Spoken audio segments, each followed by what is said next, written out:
안녕하세요. 나나TV 최정식 원장입니다. 반갑습니다.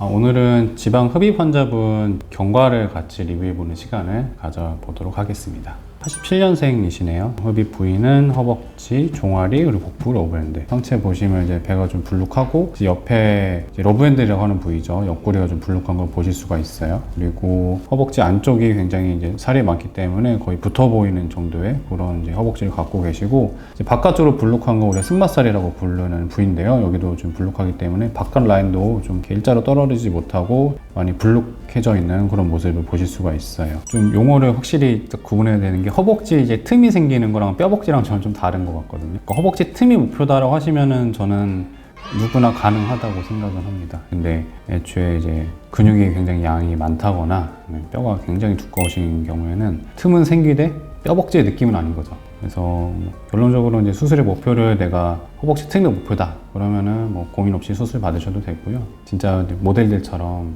모델 라인을 원하신다 그러면은 환자분 스스로의 이제 근육량이나 이제 뼈의 두께 이런 것도 같이 체크 받아보시고 고민해 보시고 수술 받으시면 좋을 것 같아요. 수술 당일날 경과 볼게요. 많이 아플 줄 알았는데 생각보다 이제 아프지 않으셨다라고 말씀해 주셨어요. 그리고 생각보다 붓지도 않았다. 일단 수술 당일에 보통 이제 환자분들께서 의외로 별로 안 아파지는 경우들이 많은데, 왜냐면은 지방 흡입을 하기 위해서는 지방을 불려야 되거든요. 이제 튜메센터 용액이라고 하는데 거기에 이제 마취제가 들어가 있습니다. 그래서 마취제를 주입을 해놓고 뽑기 때문에 수술 직후 몇 시간까지는 일단은 생각보다 별로 안 아파하시는 분들이 많은 것 같고요. 회복실에서 뵀을 때 너무 아파요 라고 말씀해 주시는 분은 별로 없어요. 운전은 절대적으로 금지시키고 있고요. 만약에 어떤 한두 부위만 했다, 흡입량이 5000cc 미만이다 하시면은 혼자 귀가하셔도 되고, 다만 일시적으로나마 빈혈이 생길 수가 있기 때문에 갑자기 좀 어지러울 수 있어요. 그런 부분에 있어서는 걸을 때 꼭 계단을 이용하거나 할 때 꼭 손잡이를 옆에 좀 잡고 걷는다면, 특별하게 꼭 보호자분이 오셔서 부축해 주거나 그래야 될 필요성은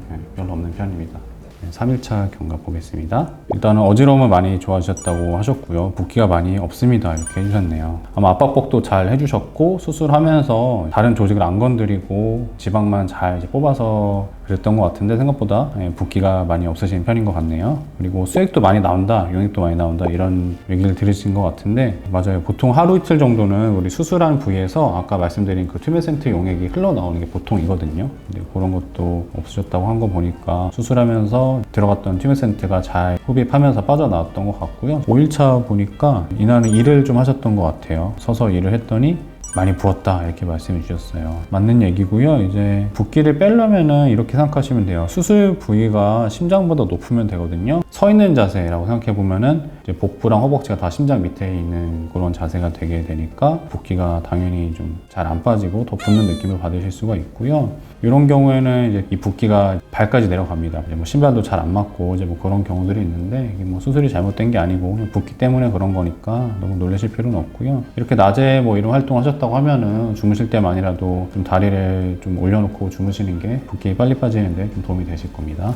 강도가 강한 운동을 하게 되면은 오히려 상처 났는데 면역력이 약해지면서 상처가 좀 더 날 수 있으니까 그런 이제 무리한 운동을 보통 자제시키는 게 보통인데, 가벼운 이런 실제 활동은 얼마든지 하셔도 됩니다. 7일차인데 딱딱하고 붓기가 심하다 이렇게 말씀해 주셨어요. 붓기가 새로 생겼다기보다는요, 우리 이제 바이오본드라고 이제 표현들 해주시는 그런 용어가 있거든요. 뭐냐면은 인체에는 혈액순환이랑 림프액순환이 있거든요. 그래서 림프액순환은 보통 지방이 아주 얕은 층에 이제 분포를 해 있고, 지방 흡입을 하다 보면은 당연히 그 림프순환이 조금 이제 파손이 되거든요. 파괴가 되니까 어느 한 곳에 뭉칠 수밖에 없어요. 그 림프액들이. 환자분들께서 이제 바이오본드라고 표현을 해주시는데, 그런 게 이제 형성되기 시작하면서 뭉친다 표현해 주신 것 같고요. 그러면 이거는 언제까지 가느냐? 보통 제일 심한 게 2-3개월까지라고 보시면 돼요. 시간이 지나면서 차차 다시 림프 순환이 회복되면서 풀리는 게 보통의 일반적인 경과입니다. 9일차 보니까 굉장히 가볍게 일어났다고 해주셨고, 일주일까지는 식단 생각을 안 하고 건강하게 챙겨 먹었어요. 아까도 말씀드렸지만 이제 일시적으로 빈혈이 생길 수가 있어요. 그래서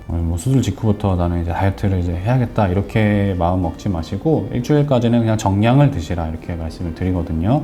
자, 2주차 볼게요. 고주파를 해주고 계신 것 같아요. 고주파라는 게 이제 신부에 열을 좀 발생을 시켜서 조직 안에 있는 뭐 모세혈관들을 좀 확장시키는 효과, 그래서 이제 혈액순환이 좋게 되니까 조금 그렇게 뭉친 것들을 빨리 빼주는 그런 효과를 보실 수가 있는데요. 그럼 뭐 이걸 안 하면은 안 풀리냐, 뭐 그런 건 아니고, 풀리는 시간이 이제 좀 더 오래 걸리는 거지, 뭐 고주파를 필수적으로 해야 되는 건 아니니까 참고하시면 될 것 같고요. 제 생각에는 그냥 놔두시는 게 나을 것 같아요. 왜냐면은 압박복을 보통 하시잖아요. 압박복의 의미 자체가 수술 부위를 일정하게 누르기 위함이거든요. 근데 뭐 어떤 분들은 압박복이 긴 팔이니까 답답해서 막 반팔로 잘라버리시는 분들이 있는데, 그러면은 수술 부위의 일부는 눌리고 일부는 안 눌리고, 그러면 오히려 결과가 이제 안 좋게 나오는 경우가 있거든요. 마사지도 뭐 비슷한 맥락에서 일정한 부위만 계속해서 압박을 받으면은 오히려 그 부위가 나중에는 더 들어가 보일 수 있는 그런 효과가 있을 수 있다고 생각하기 때문에 그냥 압박복을 잘 해주시는 것만으로 충분하다고 생각합니다.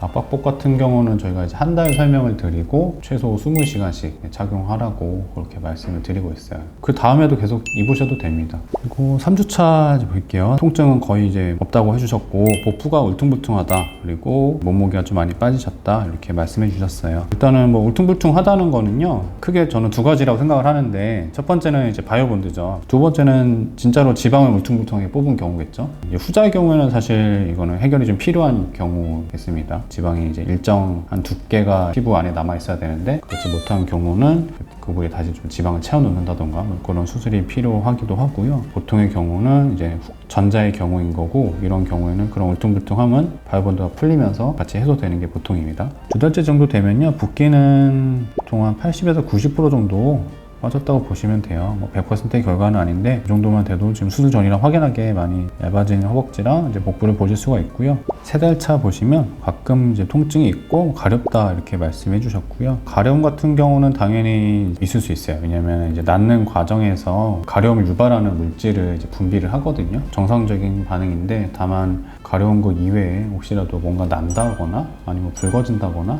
그런 증상이 있다면 정상적인 반응 이외의 반응인 거니까 그때는 아마 병원에 연락을 하셔서 어떤 문제가 있는지 확인을 받으시는 게 좋을 것 같습니다. 네 달째. 아직 상처가 조금 이제 색깔이 좀 진하다고 하셨어요. 우리가 이제 흉터가 처음 생기면 한두 달까지가 제일 색깔도 진하고 눈에 띄는 상태라고 보시면 되고요. 그때부터 조금씩 좋아지거든요. 그럼 언제까지 좋아지느냐? 한 2년 정도 보시면 돼요. 2년에 걸쳐서 계속해서 옅어지니까 크게 걱정하실 부분은 아니라고 생각합니다. 6개월 차 볼게요. 조금 살이 찌셨다고 해주셨어요. 2kg 찌셨는데 흡입 부위는 별로 안 쪘다 이렇게 해주셨는데, 지방 흡입을 하는 행위 자체가 이제 지방 세포를 줄여주는 거기 때문에 수술 후에 이제 살이 찐다 하면은 뭐 흡입 부위도 찔 수는 있지만 다른 데보다는 조금 느리게 찌거든요. 물론 초반에는 이제 그렇게 세포가 적기 때문에 천천히 찌지만 더 찌게 되면 결국 그 수술 부위도 지방 세포가 늘어나기 때문에 결국 수술 전이랑 똑같아질 수 있거든요. 그래서 수술 후에는 꼭 살을 빼라 이렇게 말씀을 안 드려도 최소한 유지는 해주셔라 이렇게 설명을 드리니까 수술 후에 그런 정도의 관리는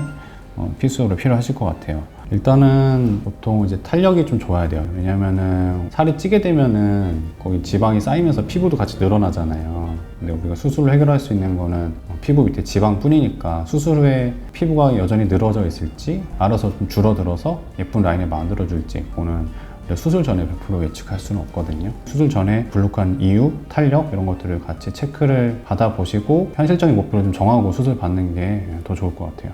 211차 흉터크림 계속 바르고 있다고 하셨어요. 흉터크림은 보통 이제 한번 바르기 시작하면 6개월 정도는 최소 발라주셔야 효과를 보실 수가 있고요. 하루에 2번 아침 저녁으로 발라주시면 됩니다. 1년차 지금 경과 보시면 굉장히 회복도 잘 해주셨고, 그뿐만 아니고 환자분께서 지금 몸무게도 굉장히 이상적으로 잘 유지하고 계세요. 그래서 수술 후에 식단 관리나 운동을 잘 해주신 결과로 경과가 굉장히 좋게 나오신 것 같습니다. 제가 항상 설명드리는 게 수술만큼이나 후 관리가 중요하다고 말씀드리거든요. 그냥 수술만으로 내가 다이어트를 하겠다, 성공했다 이렇게 생각하시면 보통은 실망을 하시는 거고, 도움을 받아보겠다 이제 이런 자세로 수술 후에도 식이요법이랑 운동을 꾸준히 해주시면 이렇게 완전히 드라마틱하게 바뀐 몸을 얻으실 수 있으니까 수술 후에도 열심히 관리해 주시면 더 좋을 것 같아요. 다음 리뷰 때 이런 거 못하겠어요. 자, 그럼 오늘 리뷰는 여기까지 하고요. 다음 영상에 또 찾아뵙겠습니다. 안녕히 계세요.